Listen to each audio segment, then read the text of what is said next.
Sustentabilidade, né? É a palavra aí da vez. Mas aí, será que você está sendo sustentável? Olha aí, né? Sustentabilidade é saber aproveitar, gente, melhor aí o que o mundo nos oferece, sem comprometer aí as futuras gerações. Então vamos continuar falando sobre isso, vamos continuar tirando dúvidas a esse respeito, agora com a engenheira ambiental Lívia Lana. Muito bom dia, querida, seja muito bem-vinda. Bom dia. Que bom ter você conosco. Obrigada. Para a gente entender mais. Ô, Lívia, quando fala assim, é a palavra da vez, às vezes pode falar assim, tá na moda, mas é uma moda que não pode sair de moda, né? Isso aí tem que permanecer sempre, né? É muito importante, né, as pessoas saírem um pouco do automático, né, no dia a dia, Sim. né? Às vezes, por exemplo, quando você vai numa farmácia, você pega uma sacolinha minúscula para embalar um remédio que você vai colocar na bolsa do mesmo jeito. Sim. Então, para que pegar a sacolinha, né? Se você pode só colocar o remédio na bolsa. E essas pequenas coisas do nosso dia a dia que podem mudar, né? As sacolas, os canudos, os copos descartáveis, né? Que a gente tem que evitar, né? Para até melhorar o meio ambiente, né? Proteger os oceanos. Enfim. Na verdade, o trabalho ele precisa ser preventivo, né? Hoje a gente está vivendo um trabalho não só preventivo, a gente está tentando resolver um problema que já existe, né? Mas se a gente começar a ter novos hábitos, a gente vai prevenir outros problemas piores mais na frente, não é verdade? O problema é que as pessoas pensam muito em coisas grandes, em como o governo vai atuar sobre isso, como as organizações, mas na verdade a gente tem que começar dentro de casa, tem que começar na nossa educação mesmo, nos nossos hábitos, né? Separar o lixo dentro de casa, educar os nossos filhos também para ter novos hábitos, ter hábitos diferentes de consumo, né? Verdade. A gente tem um problema de publicidade infantil também, né? Que um excesso de brinquedos que são de plástico também, que vão ser descartados. Sim. Será que isso... A gente tem que se perguntar, será que isso realmente é necessário? Será que a gente precisa desse tanto de coisa que a gente tem dentro de casa? Ou se a gente pode viver com menos, né? E é interessante que eu fico pensando, tudo aquilo que envolve mudança de rotina, tirar da zona de conforto é algo que incomoda. Então, às vezes, a tendência é a gente falar das coisas grandes, do que a política tem que fazer, porque eles é que tem que mudar, não a gente. A gente continua fazendo o que a gente faz todo dia. Porque se eu não tenho o hábito de separar o lixo, o separar já, nossa, tem que separar, já me dá um trabalho. São pequenas coisas que a gente vai vendo. Eu acredito que às vezes as resistências elas começam mesmo nessas pequenas coisas, né? Você vai lá, aí você está no supermercado, por que às vezes você tem que colocar no sacolão um saquinho para cada legume? Eu normalmente não ponho não. Eu pego e coloco tudo no carrinho. Aí chega lá, normalmente, às vezes eu vejo até que às vezes a menina do caixa, ela olha para mim com uma cara meio assim. Eu falo, sabe o que acontece? Por que eu vou pôr no saquinho que lá em casa eu vou jogar tudo no lixo? Então, põe tudo dentro da sacolinha que eu tenho que levar para evitar gastar. Mas são alguns detalhes que são costumes. A gente tende a fazer as coisas automaticamente, né? Por exemplo, às vezes quando você vai numa loja, você nem para pensar e quando você vai pagar, a pessoa já embalou tudo para você, Sim. já colocou na sacola e você tem que falar assim, eu não queria sacola, por favor. Então é até uma coisa... Às vezes você até constrange, né? Eu tenho essa dificuldade, né? Às vezes, quando eu vou pagar, a pessoa já colocou na sacolinha.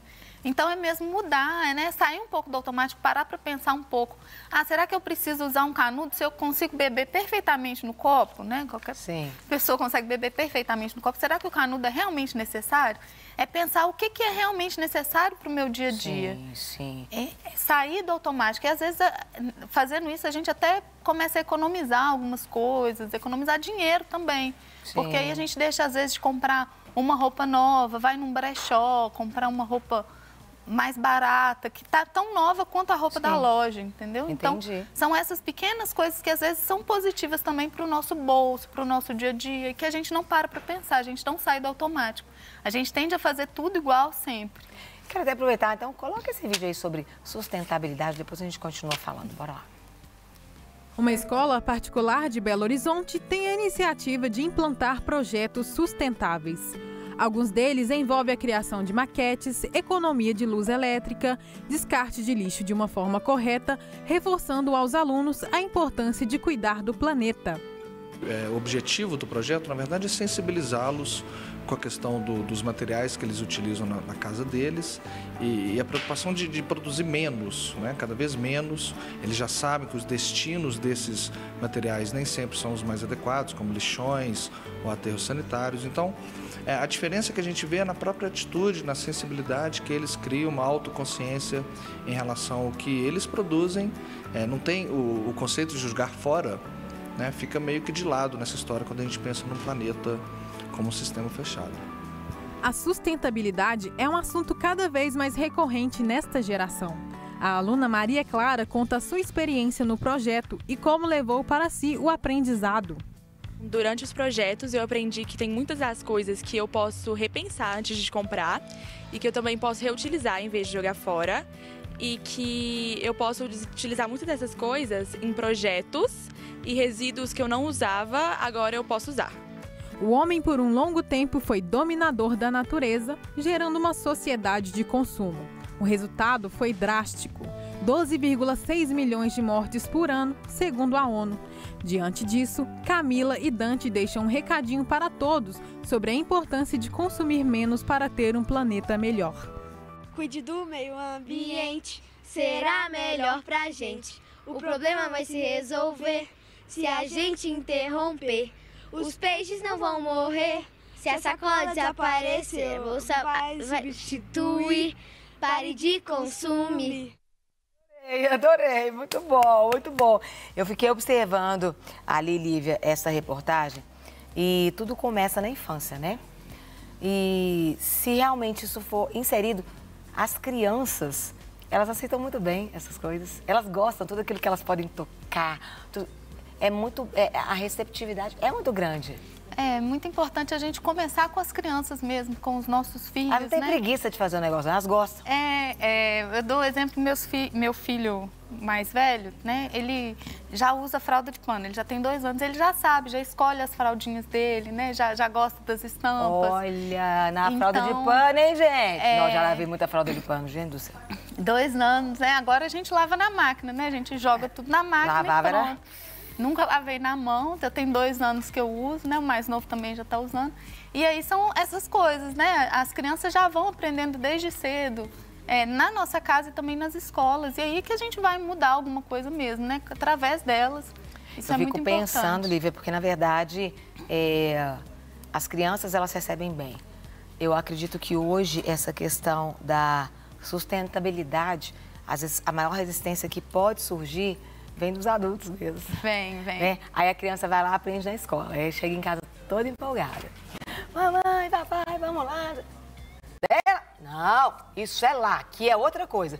Isso acontece, né? Acontece muito. Os adultos tendem a aceitar menos essas mudanças por causa dos hábitos que já têm, que já funcionam no automático da zona de conforto, né? É bem difícil para os adultos, né? Para as pessoas mais velhas, principalmente. Mas cabe a gente, né, começar com as pequenas coisinhas do dia a dia para depois pensar em coisas maiores, né?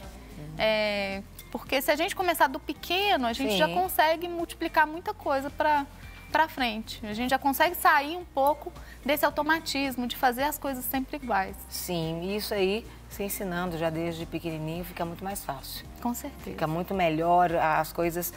Ô, gente, se a gente fizesse uma enquete aqui, quem usa fralda de pano hoje? Eu acho que ia ser... Mas as fraldas de pano hoje são novas fraldas de pano. Aí, elas não são as de antigamente, né? Elas são fraldas que são feitas para lavar na máquina, não precisa deixar de molho, não precisa esfregar. O tecido já vai direto para a máquina. Tem mais um outro vídeo aqui? Coloca pra gente, por favor.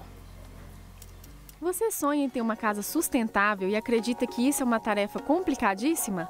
A arquiteta e engenheira civil Patrícia Vasconcelos abriu as portas da sua casa para nos mostrar como o planejamento na hora de construir é fundamental para transformar esse sonho em realidade. a primeira coisa que a gente faz na hora de projetar uma edificação sustentável, seja ela residencial, comercial, industrial, é pensar na área onde você vai implantar.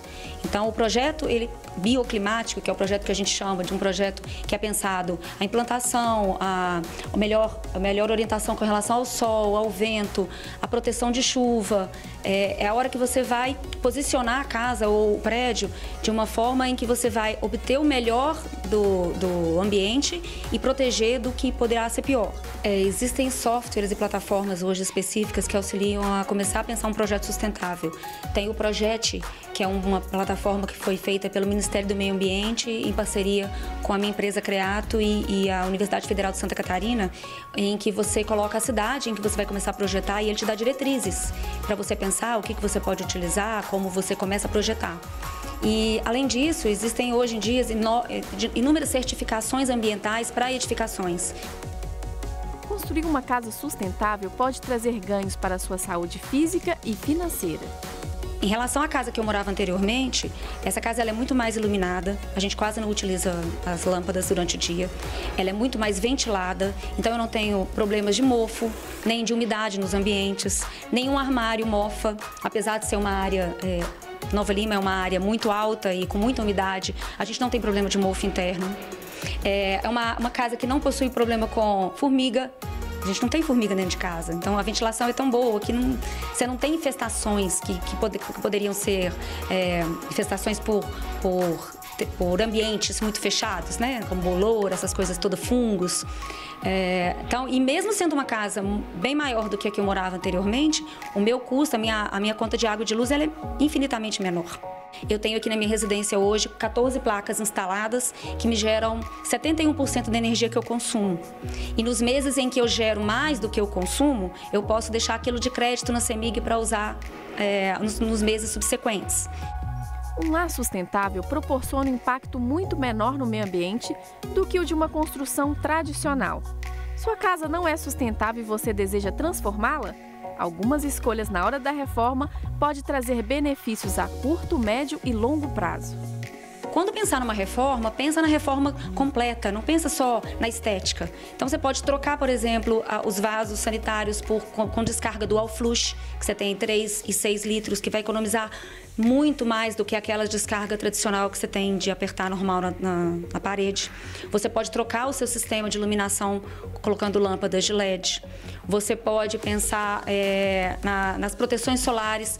Então, se você tem quartos que recebem sol do dia muito quente, à noite está muito quente, você tem que ligar o ar-condicionado, pensa talvez em colocar uma película na janela, ou colocar uma persiana interna, ou até mesmo uma persiana externa, dependendo do prédio dá para colocar. Você pode pensar nos equipamentos que você compra dentro de casa, então geladeira, ar-condicionado, pensar no nível de eficiência desses equipamentos que você está colocando para utilizar. Você pode... Itens simples, por exemplo, aqui em casa a gente tem compostagem doméstica. Então eu tenho na cozinha 2 lixinhos, o lixo de material orgânico e o lixo normal que o caminhão de lixo pega, e ainda tem a separação dos recicláveis, que aqui no condomínio tinha, mas parou de fazer e a gente recolhe e leva para algum lugar específico. Então, o material orgânico, ele vai para uma composteira de minhocas e ela serve de adubo que é utilizado no jardim. Então, são itens sempre que você pode fazer. E o principal é você educar as pessoas que moram com você.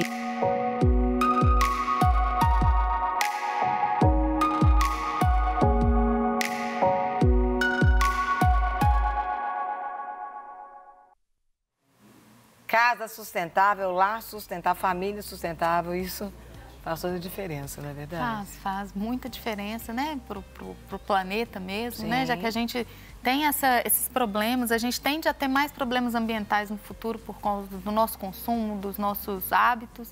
Então é muito importante a gente começar dentro de casa, começar nas nossas ações mesmo. Precisa, porque é igual a fatura de cartão de crédito, vai chegar. Vai. Né? Então, às vezes, hoje tem mais problema com algumas coisas que surgiram há muito tempo, que foi usando, você vai somando. Hoje o problema, o dano é muito maior, né? E, assim, Lógico que na reportagem mostraram uma casa, né, muito elaborada, mas a gente pode fazer pequenas mudanças que não precisam tanto de investimento, né, no nosso... Porque às vezes a pessoa pensa assim, isso é uma realidade muito diferente da minha. Mas isso pode acontecer na sua casa. Pode acontecer com um custo muito baixo, né, assim, é você pensar quando você vai comprar alguma coisa, o tempo que você gasta no chuveiro, o que você leva para dentro de casa, né, o que você está ensinando... o que você está levando para dentro de casa como consumo, alimentos também, às vezes aproveitar a casca de alimentos para outros fins dentro de casa, né? A minha mãe fica brincando que ela usa casca de banana para fazer doce, isso sim, só isso já é uma tentativa de melhorar os nossos hábitos, que não precisam tanto de investimento, né? De tirar do nosso bolso. Você não precisa ter um espaço enorme para fazer uma hortinha, né? Para plantar alguma coisa, né? Eu, por exemplo, eu moro num apartamento muito pequeno, então eu não tenho condição de ter uma composteira. Mas, assim, eu já me convenci que isso eu não tenho agora, mas eu posso tomar outras ações para ser ambientalmente correta, né? Legal, muito bom. Aproveitar a água da banheira, do banho. Gente, viu? Lívia, eu quero te agradecer, muito obrigada. Obrigada. Deus abençoe grandemente, viu? Volto sempre. Obrigada. Serginho, acabei de bater um papo com a engenheira ambiental Lívia Lana. Você vai continuar falando sobre o meio ambiente aí? Você vai falar sobre aquilo que... Será que quando que isso daí foi criado, Serginho? Carol Malta, aqui nós temos cultura, né, para oferecer ao nosso povo. Obrigado a Lívia, engenheira ambiental aí. Nós vamos falar muito, pegando esses ganchos aí, porque... O canudinho plástico, que foi inventado mais ou menos em 1888, Carol Malta, por um americano chamado Marvin Stone, né? Ali ele viu que as pessoas poderiam beber ali a sua limonada ali e gostariam de beber no canudinho. Então ele criou o canudinho de 20 centímetros e tudo, e ali foi o primeiro canudinho patenteado. Uau! Viu? É isso. Obrigada, aí. Viu, Serginho? A gente vai explorando aqui na internet e vai achando essas informações para levar para você, porque hoje o canudinho plástico é considerado um dos maiores vilões do meio ambiente. E pensando, então, mudar essa realidade, vários municípios em alguns estados aí já aprovaram leis contra esses canudinhos. Mas essas leis realmente vão ajudar aí a resolver o problema nosso e do planeta? Então é sobre isso que nós vamos conversar agora com a nossa querida convidada, amiga, parceiríssima, Dalci Ricas, que é ambientalista e superintendente da ANDA, que é a Associação Mineira de Defesa do Ambiente. Dalci, bom dia. Bom dia. Tudo bem com a senhora? Gente, que coisa rica ter a senhora aqui com a gente. Tudo bem? Muito obrigada pelo interesse da Rede Super. A senhora sabe que tem voz, tem vez, é a senhora que manda aqui, né? Muito obrigada. Agora, Dalci, nós falamos aqui sobre a forma de ter uma vida sustentável, né? Aí a Lívia veio nos falar ali sobre os projetos, as formas e essa mudança de mentalidade. E hoje a gente vê que os canudos plásticos, eles são considerados vilões. Eles podem levar até 400 anos para se decompor no ambiente, não é verdade? Essa é uma característica de todos os objetos plásticos de forma geral, né? Digamos assim que o canudinho plástico é uma das faces mais escandalosas do que está acontecendo hoje no planeta em termos de resíduos plásticos que estão sendo jogados. Segundo a ONU, recentemente foi publicado um dado, a ONU estima em 100 milhões de toneladas de plástico por dia já nos oceanos. Nós temos uma ilha de plástico e as consequências disso são terríveis. Agora, a pergunta terminou assim, será que isso vai ajudar a proteger o meio ambiente? Leis que estão sendo promulgadas em estados e municípios, pode ter certeza que vai. Pelo menos é o primeiro passo. As normas legais são pilares da democracia, ou seja, ninguém é obrigado a fazer aquilo que a lei não determina. Então, nós temos que contar com dois fatores. Primeiro, assim, a adesão voluntária das pessoas, dos estabelecimentos, restaurantes, lanchonetes, das próprias fábricas. E o segundo parte, temos que contar com o poder do Estado, legitimado pela sociedade, de promulgar leis através do parlamento que proíbam esse uso. Mas mais ainda também sobre ações e políticas públicas que estimulem a não utilização desses produtos, né? Crucial, crucial. Por exemplo, assim como foi alguns dias aí para trás, alguns anos aí para trás, onde foi vedada a distribuição daquelas sacolinhas plásticas no supermercado. Aí ficou durante um tempo. quando a população já estava se habituando a levar ao supermercado as suas caixas, levar ao supermercado as suas sacolas retornáveis, liberar as sacolinhas de novo, querida Dalci? Infelizmente, por ação do Ministério Público, né? Sobre uma alegação que nós não concordávamos e até hoje, né, infelizmente, é permitido que os supermercados, que os clientes peguem sacolas plásticas à vontade. Então, virou um inferno, né, essa questão de plástico no mundo.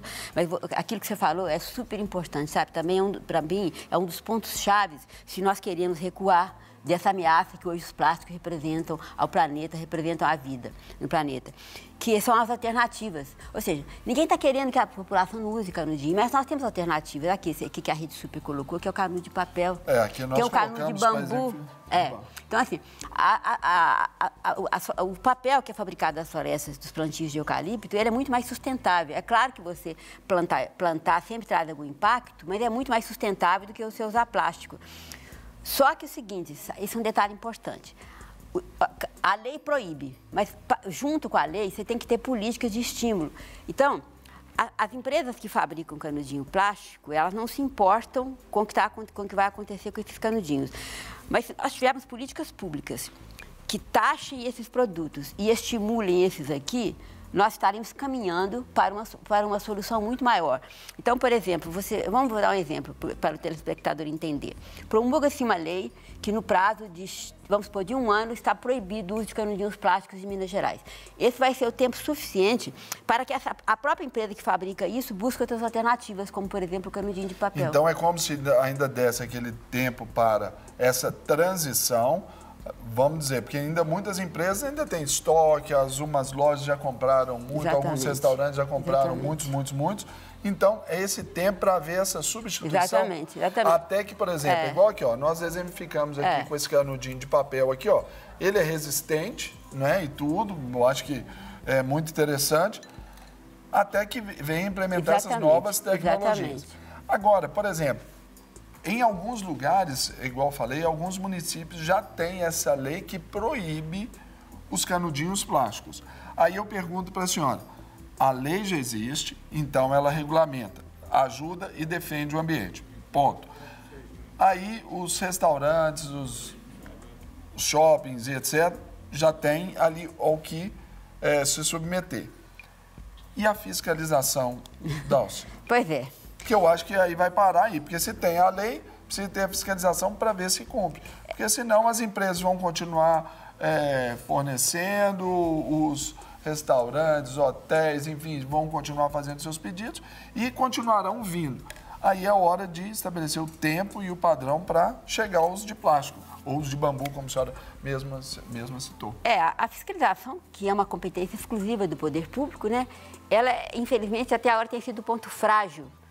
Não só na área ambiental, em outras áreas também. Então, é fundamental que, junto com a lei, realmente haja um sistema de fiscalização. De qualquer forma, eu acho assim que a própria população está percebendo, só que é preciso ampliar mais ainda esse conceito. De quem que é a responsabilidade? A responsabilidade é do poder público que não tem políticas públicas, é das empresas que não se importam com as consequências da fabricação e da venda desse produto. Eu estava pesquisando na internet. Hoje, quando você vai a uma festa, a gente fica chocado com a quantidade de resíduos plásticos gerados. É canudinho, é copo, é plástico, é colherinha, é garfinho. Assim, você compra uma dúzia de pratinhos plásticos por R$ 5 e poucos e uma dúzia de pratinhos de papel por mais de R$ 20. Por quê? Porque a demanda por produtos de papel dessa natureza ela é muito pequena. Então, se o poder público não estimular o aumento da demanda, aí o preço não vai cair, exatamente. Agora, Dalci, para a gente ilustrar o nosso pessoal aí, o nosso público, nós vamos exibir aí um vídeo falando sobre o plástico no ambiente. Então, roda pra gente. Ali, ó. Ali nós já começamos ali, ó. O plástico já tá na aguinha ali, não é? Esse plástico na natureza ali, a gente vê ali talvez um lixão, ali as borrachas ali dos pneus. Dentro do mar, tá vendo? Isso. Olha lá uma garça real. Uma garça ali com a tartaruga ali envolta ao plástico. Isso tudo faz mal de um todo para a natureza, mexe com todo o ecossistema. E isso causa grandes variações também para a fauna, seja ali marítima, seja florestal, não é isso, Dalci? Sem dúvida. Imagine, além da crueldade em si, né, com os animais que ingerem plástico, acabam morrendo asfixiados e tudo, nós temos um problema sério que é o seguinte, a ingestão de plástico, ela resulta em muitas mortes, cada vez, se você juntar com a sobrepesca, ou seja, que é a pesca excessiva que nós estamos tendo nos oceanos hoje, com outros tipos de poluição, nós estamos diminuindo a vida nos mares. E quanto mais a gente diminuir a vida no mar, mais nós, inclusive, estamos sendo prejudicados, porque boa parte do alimento mundial ele é retirado dos oceanos. Agora, Dalcio, por exemplo, voltando aqui, o canudinho, ele foi eleito aí o vilão, talvez por ser mais acessível, por estar aí em relação mais acessível às crianças e tudo, também do poder público já estimular a produção e o consumo aqui desses produtos sustentáveis, renováveis aqui como o papel, por exemplo, essas grandes empresas ou essas grandes redes aí de fast food, eles também podiam começar a levantar essa bandeira, porque eles contariam com o apoio já da lei, estariam sob a lei, e também, por exemplo, com órgãos como a ANDA, seriam primeiro assim, a ajudar nesse movimento. Não é verdade? A grande rede de comida rápida lá, McCarol. Os canudinhos serão todos de papel, os copos ali retornáveis de produto reciclável e assim. Isso geraria até um grande impacto na sociedade civil. No senhor, na senhora que estão em casa nos assistindo, já começa a mudar a mentalidade, né? Sem qualquer dúvida, a gente não pode só falar que a culpa é do consumidor, não. A culpa é, inclusive, das empresas e dos próprios... Nem vou usar a palavra culpa, a responsabilidade é de todos os setores. Não? Então, agora, o que nós, consumidores finais, podemos fazer? Quando você for a um restaurante e chegar com canudo de plástico, recuse. Recuse e diga por que você está recusando. Você estava estimulando aquele estabelecimento a buscar outra alternativa. Então, nós, como consumidores, temos um papel muito importante e com um grande potencial de mudar essa situação. Nós queremos nisso e é por isso que o De Tudo Um Pouco levanta essas bandeiras aqui, ao vivo e a cores para o mundo inteiro. E hoje, com a palavra da ambientalista e superintendente da ANDA, Associação Mineira de Defesa ao Ambiente, nossa querida Dalci Ricas. Obrigado, minha querida. Deus abençoe. É fofinha demais, né, gente? Obrigado, viu, Dalci? Muito obrigada. Ela aqui conosco. Não quer ficar um segundo por fora da nossa programação? Agora você pode nos acompanhar através das plataformas digitais. Não perca tempo. Acesse, curta e siga-nos. Fique por dentro de tudo o que acontece por aqui. Rede Super, inspirando você.